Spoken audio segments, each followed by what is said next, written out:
A door back in time.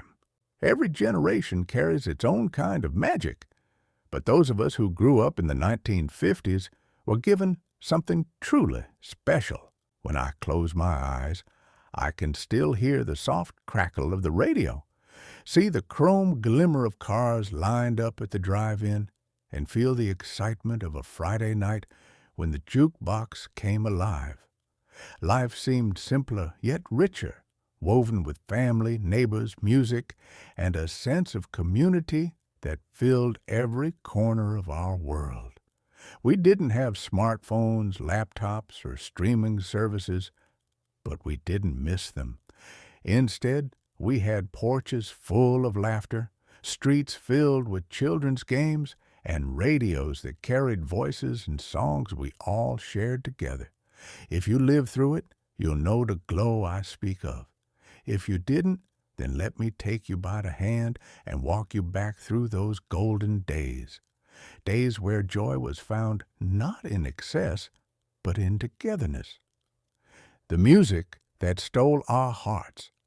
No memory of the 1950s is complete without music. Rock and roll wasn't just a new sound. It was a revolution of spirit. I can still recall the first time I heard Elvis Presley singing Heartbreak Hotel. The raw energy, the way his voice seemed to shake the air itself. It was as if the world had turned a brighter shade overnight.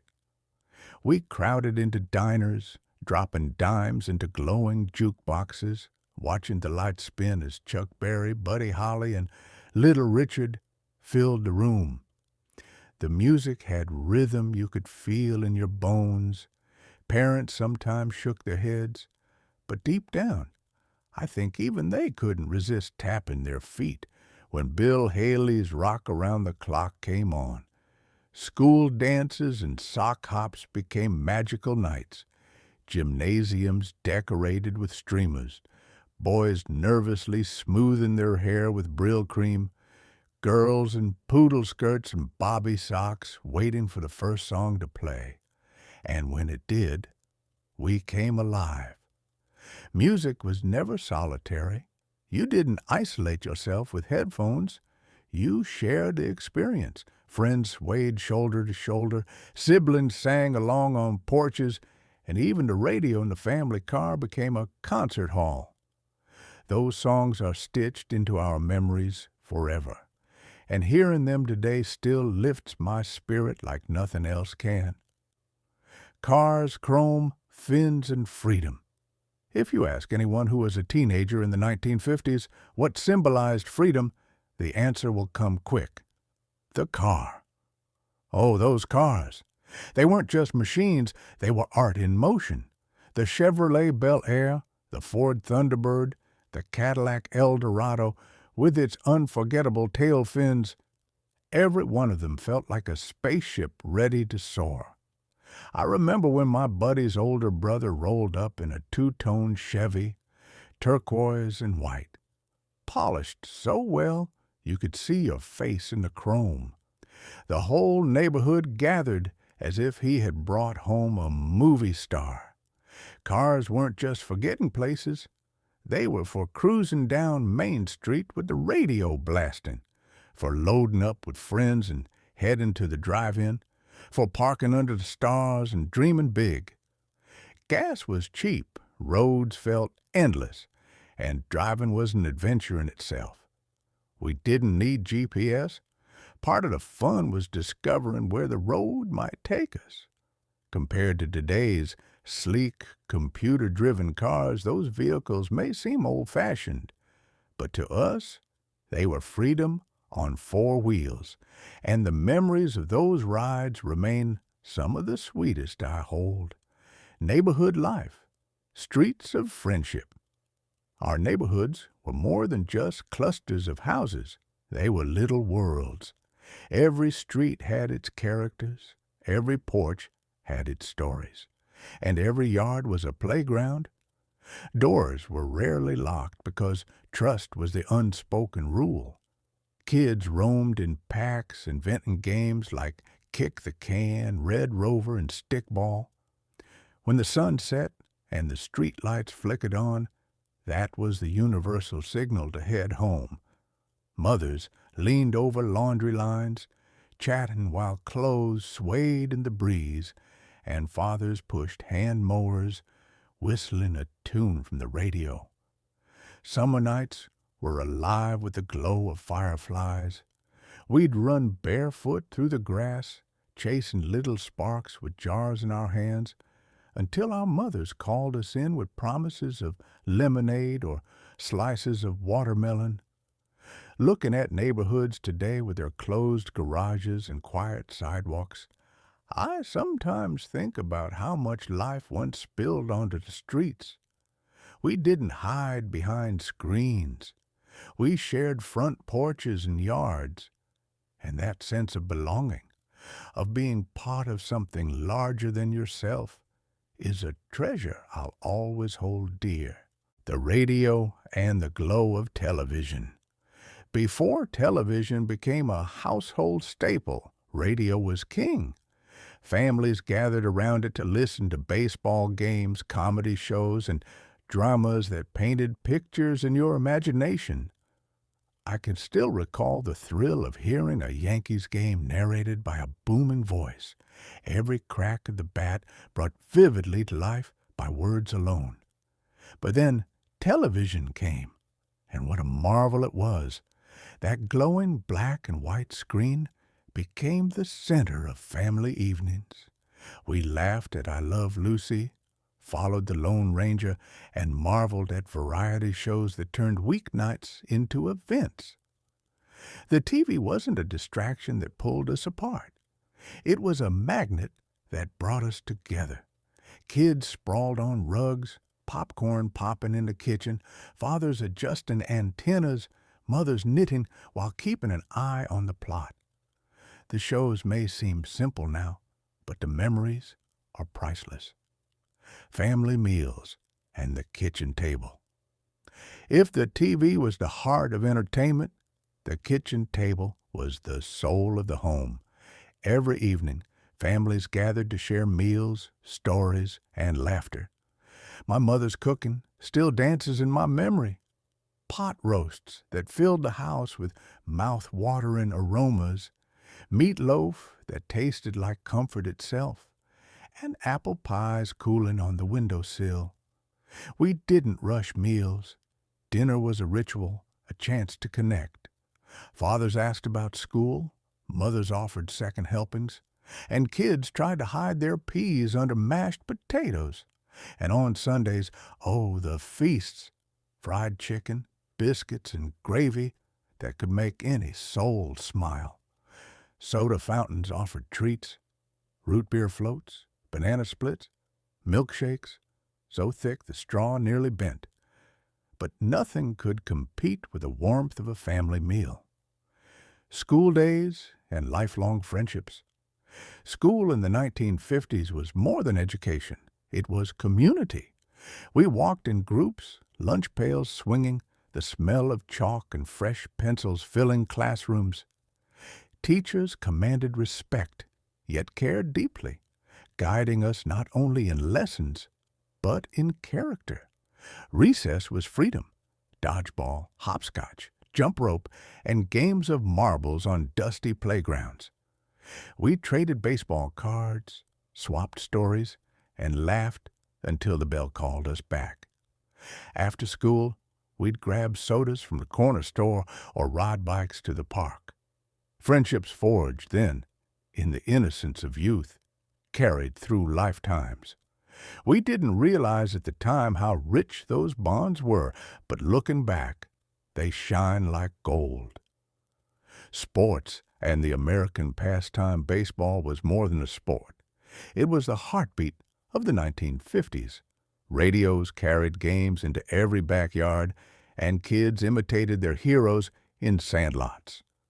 We wore caps too big for our heads, swung bats that felt like tree trunks, and believed every hit was a chance to become the next Mickey Mantle or Willie Mays. Summer evenings at the ballpark were magical. The crack of the bat, the cheer of the crowd, The smell of popcorn and peanuts in the air. Even if your team lost, you went home smiling because the experience itself was a victory. Sports were simple, pure, and woven into daily life. And they taught us lessons about teamwork, perseverance, and joy that no classroom could match. Drive-in theaters and soda shops. Few things capture the 1950s like the drive-in. Imagine a summer night. Stars overhead, cars lined row by row, each one a little bubble of laughter and anticipation. The giant screen flickered to life, and the sound crackled through window speakers. Families came with kids in pajamas, teenagers on dates, and groups of friends with popcorn tubs between them. The movie was only part of the fun. It was the atmosphere, the shared excitement, the glow of headlights, and the joy of being together under the stars. And then there were the soda shops, bright counters of chrome, stools that spun, jukeboxes in the corner, and sundaes topped with whipped cream and cherries. We lingered there for hours, sipping malts, laughing with friends, and dreaming about the future. Summers that lasted forever. Summers in the 1950s seemed endless. Days stretched long and golden, filled with swimming pools, lakeside fishing, and lazy afternoons of cloud watching. Lemonade stands popped up on corners, and fireworks lit the night skies on the 4th of July. Carnivals rolled into town with Ferris wheels, cotton candy, and games that filled us with wonder. County fairs showcased prize pies, livestock, and music that echoed through the warm air. Vacations were simpler. Road trips with the family, stopping at diners along Route 66, marveling at neon signs that glowed against desert skies. Without the constant hum of technology, we were free to explore, to imagine, to live. First jobs and growing responsibility to teenagers in the 1950s often found their first taste of independence through small jobs. Paper routes at dawn, mowing lawns, caddying at golf courses, or working behind the counter at local stores. The pay was modest, but the pride was enormous. We learned responsibility, the value of hard work, and the joy of earning our own spending money. Those dollars bought sodas, records, or movie tickets, small treasures that felt hard-earned and deeply satisfying. There was dignity in even the simplest job, and those early lessons carried us through life. Technology and toys of the era. The 1950s brought marvels we could hardly believe. Color television began to appear, though most of us still gathered around black and white sets. Transistor radios made music portable, letting us carry rock and roll wherever we went. And the toys! Hula hoops spun in backyards, slinkies marched downstairs, and kids raced Lionel trains across living room floors. Barbie dolls made their debut, sparking imaginations, while boys dreamed of space with toy rockets and model planes. These simple inventions brought endless joy, reminding us that wonder doesn't always come from complexity. School dances, proms, and young love. Few things lit up our teenage years like school dances. Gymnasiums transformed into wonderlands with streamers and balloons, record players spinning the hits of the day. Boys worked up the courage to ask girls to dance. And when they said yes, it felt like flying. Proms were milestones, tuxedos, corsages, and the sweet awkwardness of young love. We believed in romance, in holding hands, in slow dances that made the world melt away. Those memories are etched forever, glowing with innocence and hope. Holidays and celebrations. Holidays in the 1950s were pure magic. Halloween meant pillowcases filled with candy, every porch decorated with pumpkins and paper ghosts. Christmas turned neighborhoods into wonderlands of lights, with trees glowing in living rooms and stockings hung with care. Easter brought family gatherings, new clothes for Sunday service, and baskets filled with chocolate bunnies. The 4th of July was fireworks, parades, and community picnics that stretched late into the evening. Every celebration was communal, shared, and filled with joy that carried through the year. The spirit of optimism. What truly defined the 1950s was optimism. The war was over, prosperity was rising, and the future felt boundless. Every invention, from space exploration to household gadgets, seemed to promise a better tomorrow.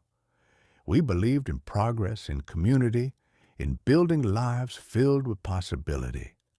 That spirit colored everything, from how we played to how we dreamed. Hollywood dreams and silver screens.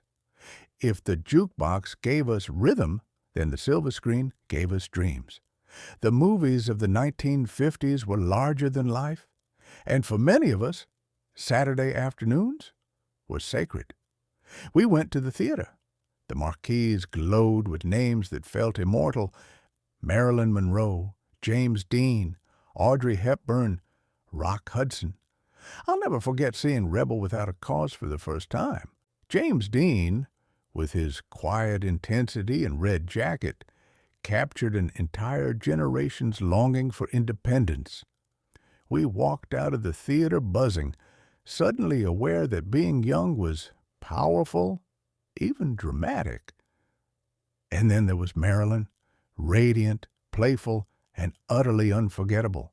When she smiled on screen, the whole theater seemed to sigh together. Audrey Hepburn gave us elegance, and John Wayne gave us grit. Each film wasn't just a story, but an event, and we carried those images with us long after the credits rolled. Movie theaters were cathedrals of wonder. Velvet curtains, popcorn with real butter, ushers in uniforms with flashlights guiding you to seats. Sometimes there were double features, cartoons before the main film, and newsreels that connected us to the wider world. Those moments of magic in the dark were a shared heartbeat of the era. Diners, cafes, and highways of discovery. The 1950s were the age of the diner, and I still taste those memories every time I pass a chrome building with neon signs. Red booths, spinning stools, checkered floors, and menus filled with burgers, fries, and milkshakes that came in tall metal cups. We'd pile into cars, cruise down the highway, and stop at these shining way stations that dotted the landscape. Waitresses in crisp uniforms knew your name and poured coffee that never seemed to run out. On long family road trips, diners were more than food stops. They were rest, warmth, and sometimes adventure. And let's not forget the roadside motels with flashing neon vacancy signs and swimming pools out back.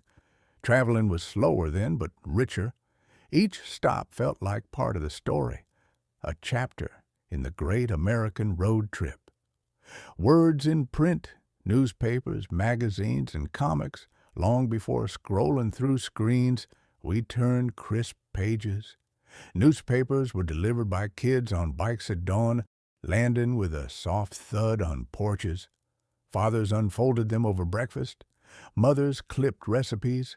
And children scoured the comics. Speaking of comics, what treasures they were. Superman soared, Batman brooded, and Archie made us laugh with tales of Riverdale. We traded issues like currency, each one read until the pages grew soft. They weren't just stories. They were companions to our imagination. Magazines carried glamour into our homes. Life magazine showed us the world in pictures, glossy and larger than life. Popular mechanics stirred the minds of young inventors, while 17 whispered to teenage girls about fashion and first crushes. Print wasn't just information, it was culture, anticipation, and wonder delivered to your doorstep. Skies above, airplanes, and the dream of space, the 1950s were an era when the sky stopped being a limit and became a frontier. Air travel, once rare, became a symbol of modernity. Airports carried a kind of glamour, with passengers dressing in suits and dresses, stepping onto planes as if they were embarking on royal journeys. For kids like me, model airplanes were treasures. We glued them together, painted them, and dreamed of soaring. The roar of a jet overhead stopped us in our tracks. We craned our necks, imagining faraway places, and then whispers of space began to stir. Rockets tested, satellites imagined. We looked up at the stars not as unreachable, but as destinations. When teachers asked us what we wanted to be when we grew up, more than a few answered, an astronaut. The dream of space exploration ignited our imaginations, and even now, looking at the night sky, I feel the same spark I felt back then. Design, style, and the age of advertising. The 1950s had a look all its own, sleek, bold, futuristic. From the tail fins on cars to the boomerang patterns on countertops, everything seemed to celebrate optimism. Kitchens gleamed with pastel appliances, while living rooms boasted shiny televisions encased in wooden cabinets. And oh, the advertisements. Billboards along highways, magazine spreads with smiling families. Television commercials that made even laundry detergent sound exciting. Cigarette ads with cowboys, soda ads with teenagers laughing at the beach, breakfast cereal ads with colorful mascots. It was an age of jingles you couldn't forget, of bright colors and catchy slogans. Advertising wasn't just selling, it was shaping the very image of the good life, and somehow, even now, those old ads feel comforting in their cheerful confidence. Carnivals, parades, and traveling shows, every summer, towns came alive with carnivals and fairs, the smell of cotton candy, the music of calliopes, the thrill of Ferris wheels against twilight skies. We wandered midway games with pockets of nickels, winning stuffed animals that seemed like prizes from another world. Circuses rolled into town, too, with elephants parading down Main Street, clowns tumbling, and acrobats flying through the air. For children, it was pure wonder. For parents, it was an evening of shared joy. Parades brought communities together, marching bands, veterans waving from floats, baton twirlers stepping in perfect rhythm. Flags fluttered, crowds cheered, and the sense of belonging was undeniable. Life wasn't just lived, it was celebrated openly and often. Games at home, laughter indoors. When evenings drew us inside, games kept our laughter alive. Board games like Monopoly, Clue, and Scrabble turned dining tables into battlegrounds of fun. Families gathered, teasing one another, celebrating victories, and groaning at losses. Card games, too, were staples. Rummy, Go Fish, Canasta. The rules mattered less than the company. Some nights, fathers taught poker, and kids felt older just holding the cards. We didn't have video games, but we had imagination. Puppet shows behind couches, shadow plays against walls, and hours of storytelling by lamplight. Homes weren't just houses, they were theaters, stages, and playgrounds. Suburbs and the American dream. The 1950s were the age of the suburb. Rows of new houses with neat lawns and white fences sprang up, promising stability and community. Families moved from crowded cities into these shining neighborhoods, and for many, It felt like a dream come true. Children biked down wide streets, mailmen delivered letters door to door, and neighbors borrowed sugar without hesitation. Barbecues were weekend rituals, smoke rising from backyards as fathers manned grills and mothers prepared potato salad.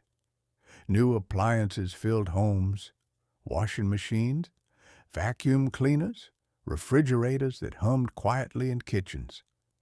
These weren't just conveniences, they were symbols of progress, proof that life was getting better, easier, and brighter.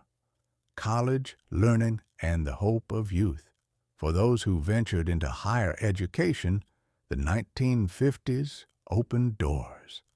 College campuses buzzed with young people eager to learn, to question, to dream.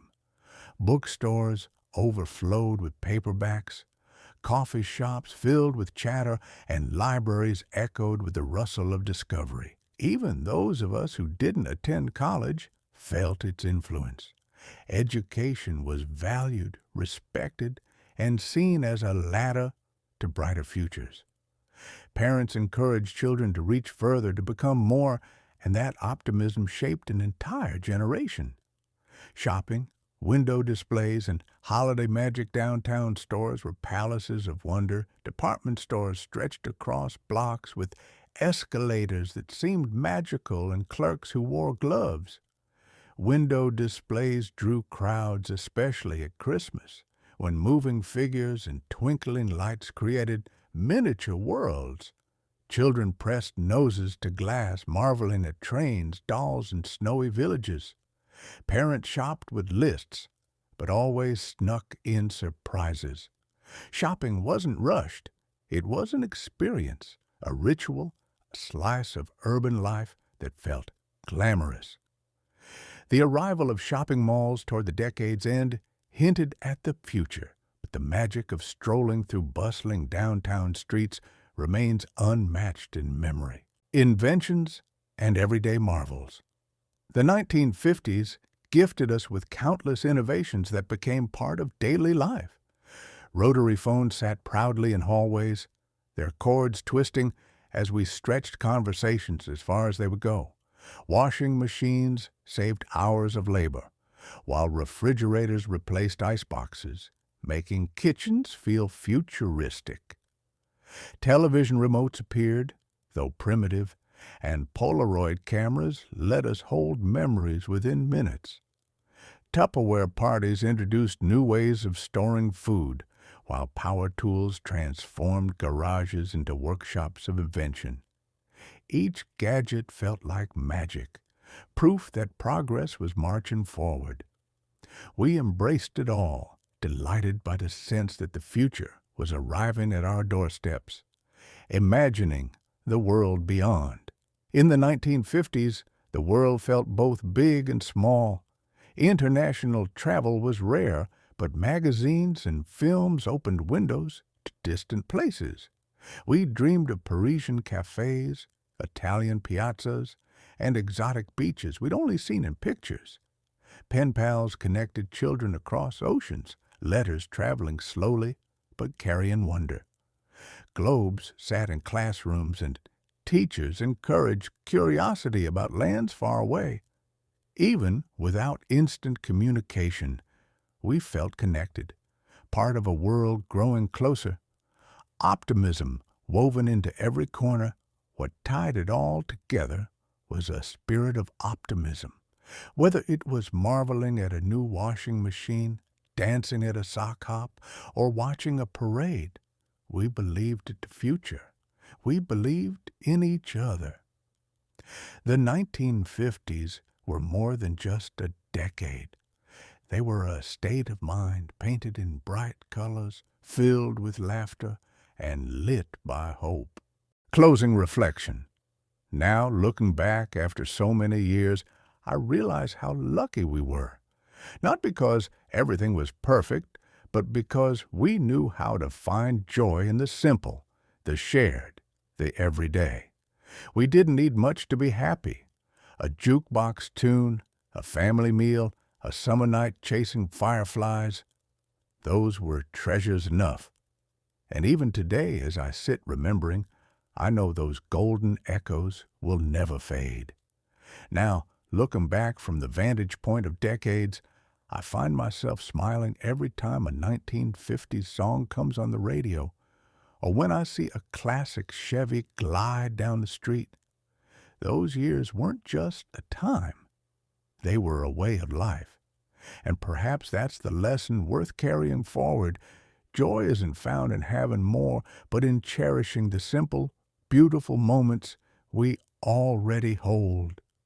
For those who lived it, the glow of the 1950s will never fade. And for those who didn't, may these words carry you back with me into the golden echoes of a decade that still shines bright.